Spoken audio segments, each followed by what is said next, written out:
নমস্কার বন্ধুরা, রিনাস কিচেন থেকে স্বাগত। আজ আমি তোমাদের চিকেন কারি করে দেখাবো। চিকেন কারি তো সবাই করে থাকে, এক একজন এক এক রকম পদ্ধতিতে করে। আমি আজকে এইভাবে করছি।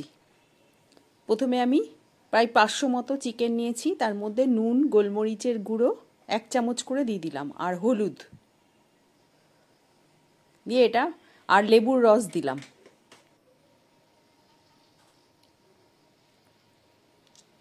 এবার মাংসটা আমি ম্যারিনেট করে আধ ঘন্টা মতো রেখে দেবো। লেবুর রসটা দিলে কি হয়, চিকেনের থেকে একটা গন্ধ বেরোয় আষ্টের মতো, সেই গন্ধটা চলে যায়। লেবুর রস না থাকলে তোমরা ভিনিগারও দিতে পারো।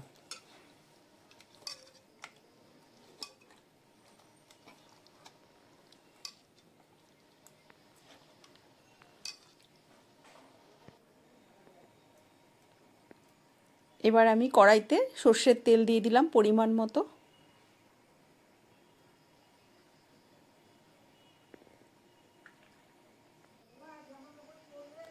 আর গোটা গরম মশলা ফোড়ন দিলাম, এলাচ, দারচিনি, লবঙ্গ আর দুটো তেজপাতা দিয়ে দিলাম।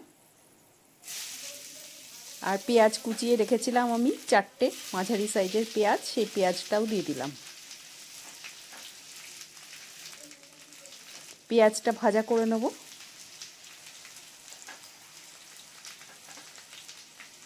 আর আমি আদা, রসুন আর কাঁচা লঙ্কা একসাথে বেটে নিয়েছিলাম।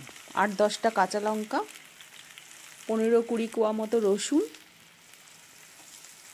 আর 1 ইঞ্চি মতো আদা, এটা আমি পেস্ট করে নিয়েছিলাম একসাথে।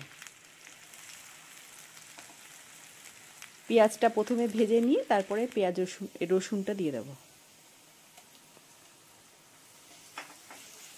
এই আদা রসুনের মধ্যে আমি একটা পেঁয়াজও পেস্ট করে দিয়েছিলাম, তাহলে কি হবে, ঝোলটা একটু ঘন হয়। কিছুটা পেঁয়াজ আমি ভেজে নিয়েছি আর কিছুটা পেস্ট করে নিয়েছিলাম।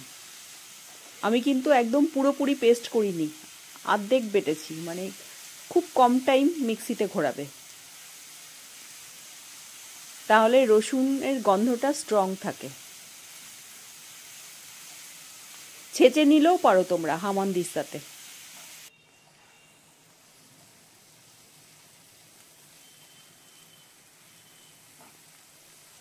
ভালো করে আমি কষিয়ে নিচ্ছি যাতে পেঁয়াজ রসুনের কাঁচা গন্ধটা চলে যায়।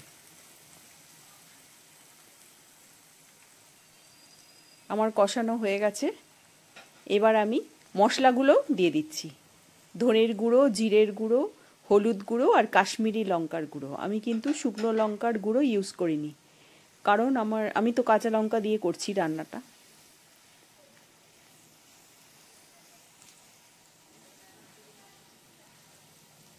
কাশ্মীরি লঙ্কাটা দিই কালারের জন্য।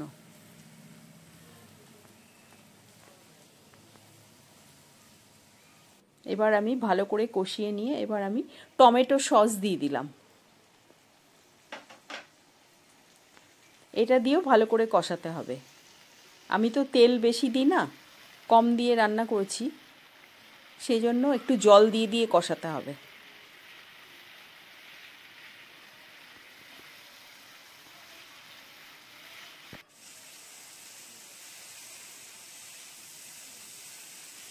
তেল ছেড়ে বেরিয়ে না আসা পর্যন্ত কষাতে হবে ভালো করে।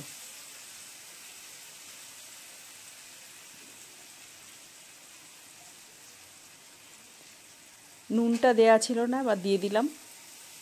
আর চিকেনের সাথেও আমি নুন দিয়ে ম্যারিনেট করে রেখেছিলাম, সেই জন্য অল্পই নুনটা দিলাম।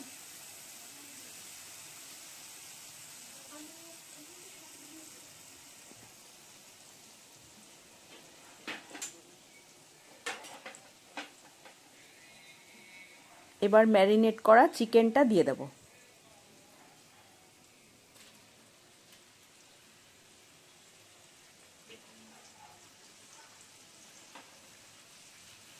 তোমরা যারা ঝাল ভালোবাসো তারা শুকনো লঙ্কার গুঁড়ো দিতে পারো।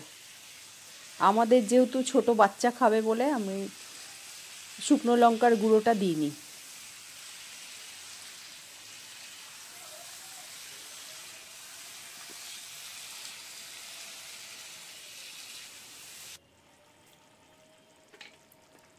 একটু চিনি দিলাম, কষাতে কষাতেই জল বেরিয়ে গেছে।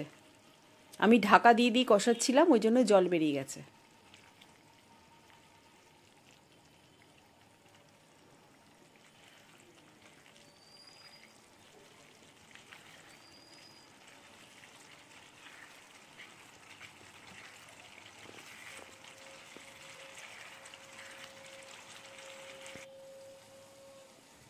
এবার আমি টক দই দিয়ে দিলাম।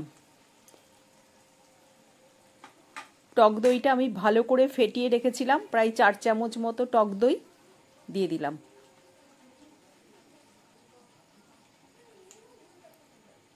এই রান্নাটায় জল দেওয়ার বেশি প্রয়োজন নেই, আমি ওই টক দইয়ের বাটিটা ধুয়ে একটুখানি জল দিয়ে দেবো, না হলে এই দইটাই ঢাকা দিয়ে দিলেই জল বেরিয়ে যাবে, এটাতেই আমার মাংসটা রান্না হয়ে যাবে। তোমাদের যদি রেসিপিটা ভালো লাগে তাহলে আমার চ্যানেলটাকে সাবস্ক্রাইব করো, লাইক ও কমেন্টস করো। দই দই দেওয়ার সময় না গ্যাসের আঁচটা একটু কমিয়ে দিতে হয়, না হলে না দইটা কেটে যায়। সেই জন্য আমি গ্যাসটা একদম সিমে রেখে দিয়েছিলাম। দইটা ভালো করে মেশানো হয়ে গেলে তারপরে বাড়িয়ে দেবে গ্যাসটাকে। দেখো আমি দইয়ের বাটিটা ধুয়ে অল্প জল দিলাম, 1/2 কাপ মতো। এই এতেই আমার রান্নাটা কমপ্লিট হয়ে যাবে, আমি আর কোনো জল দেব না। ঢাকা দিয়ে দিলেই আরও বেড়ে যাবে, জলটা আরও অনেকটা বেশি হয়ে যাবে।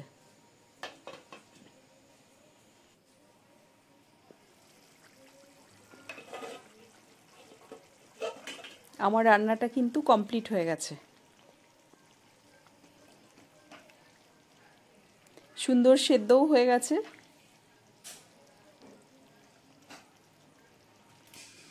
এবার আমি শাহি গরম মশলা দিয়ে দিলাম।